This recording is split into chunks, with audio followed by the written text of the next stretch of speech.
வணக்கம். சேனலை சப்ஸ்கிரைப் செய்து தினந்தோறும் நான் அனுப்பும் வீடியோக்களை கண்டு பயன் பெறுங்கள். அக்டோபர் மாதம் எப்படி இருக்கும் என்று பார்த்து வருகிறோம். இந்த வரிசையில் மிதுன ராசி நேயர்களுக்கு அக்டோபர் மாதம் எப்படி இருக்கும்? அக்டோபர் மாதம் என்பது புரட்டாசி பாதியும் ஐப்பசி பாதியமாக வரும். ஆங்கில மாதம் என்பது தமிழ் மாதத்தை 2 மாதங்களில் பாதியாக பிரித்து வரும்.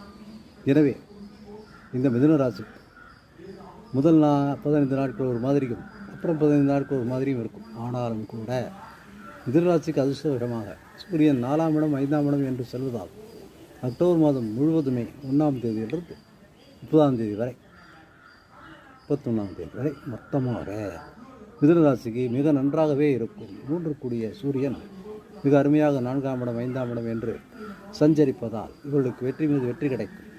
பண வசதியும் அதிகமாகும். பிரயாணங்களும் இருக்கும். பூர்வீக சொத்து கிடைக்கும். பிள்ளைகளினால் சந்தோஷம் உண்டாகும் என்று நன்மைகளை அடுக்கிக் கொண்டே போகலாம். இவர்களுக்கு சுகாதாரம் மேம்படும், ஆரோக்கியம் மேம்படும். மிக அருமையான சுகமான சந்தோஷமான ஒரு மாதமாக இந்த அக்டோபர் மாதம் மிதுன ராசிக்கு நிச்சயமாக இருக்கும். இவர்களில் பெரும்பாலும் பெரிய டூர் என்று சொல்லக்கூடிய புனித யாத்திரை போன்ற விஷயங்களுக்கு செல்வதற்கு வாய்ப்பு இருக்கு. இந்த புரட்டாசி மாதம் ஐப்பசி மாதம் இவர்களுக்கு மிக நன்றாக இருக்கிறது. எனவே மிதுன ராசிக்காரர்கள் உண்மையை மட்டுமே பெறுவார்கள் என்று நிச்சயமாக நம்பலாம். இவர்கள் கருத்தில் கொள்ள வேண்டிய ஒரு முக்கியமான விஷயம் என்னவென்றால், கடன் வாங்காமல் இருந்து இந்த மாதத்தை இவர்கள் கழிக்க வேண்டும்.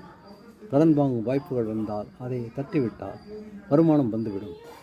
அஞ்சி கடன் வாங்கினால் அதில் சிக்கிக்கொள்வார்கள். கடன் இல்லாதபடி இவர்கள் பார்த்து கொண்டால் மிக அருமையான மாதமாக இது இருக்கும். இதில் சந்தேகமே இல்லை. இவர்கள் நம்பிக்கையாக நல்ல மாதம் என்றே இந்த அக்டோபர் மாதத்தை எடுத்துக்கொள்ளலாம். மிதுன ராசிக்காரர்கள் எப்படி இருக்குது என்று பார்த்து கமெண்ட் செய்வோம். நிச்சயமாக மிதுன ராசிக்கு நன்றாக இருக்கும் என்பது நமது கருத்து. நன்றி, வணக்கம்.